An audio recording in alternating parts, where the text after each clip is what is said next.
A recipe for poetry. Ingredients. Inspiration, perspiration, time. Just kidding. Bad decisions, homosexuality, probably, mental illness, definitely, and the knowledge that you will never make something that is up to your standards and that you will think, maybe I should lower my standards. But in the end, keep them exactly where they are, causing you to disgust yourself, walk away from poetry for a while, then come back and repeat the cycle. Directions. Start by preheating your inspiration to productive, a temperature that will be reached at the most inopportune moment and may in fact never come. In a bowl, mix 2 cups of anger, 1 cup of sadness, and 2 tablespoons of purpose until you have a wet, unformed mass that you feel ashamed to look at. Add in 3 to 4 tablespoons of grammatical structure to bind that together in a way people other than you can understand. Spice it up with whatever wordplay you prefer best, whether that's double meanings, jokes, alliteration, or anything else that makes you feel smarter than you actually are.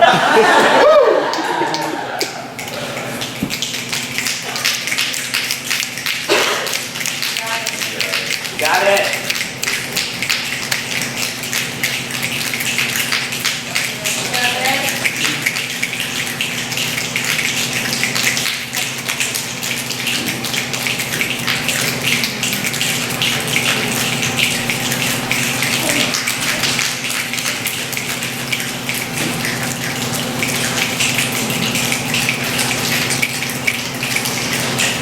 At this point, you want the poem to be tacky and ambiguous, but to be able to stand on its own, so don't be too exact with it.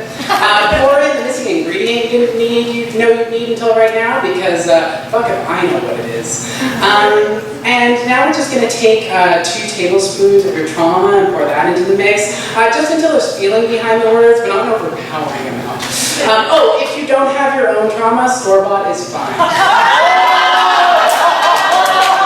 Lay that to rest until you can look back at it and think you might actually have a good thing going here. Then trim up the edges, iron out the lumps, and oh my god, this is so much work. You know what? We'll just call it abstract. Cut it into bite-sized pieces so that everyone can consume it and you can receive the sweet, sweet validation you crave like a lifeline. Spread those out on a piece of parchment, or to be more realistic, your phone, and place it in your preheated inspiration until you get really anxious about not taking it out and doing something with it. Garnish with the slam voice and serve. Poetry is best served warm to hot, depending on how angry you are that day. Once finished, put the remaining poem in the fridge and swear that you're going to work on it again someday. Take it out in a year and be personally offended at how stale it is.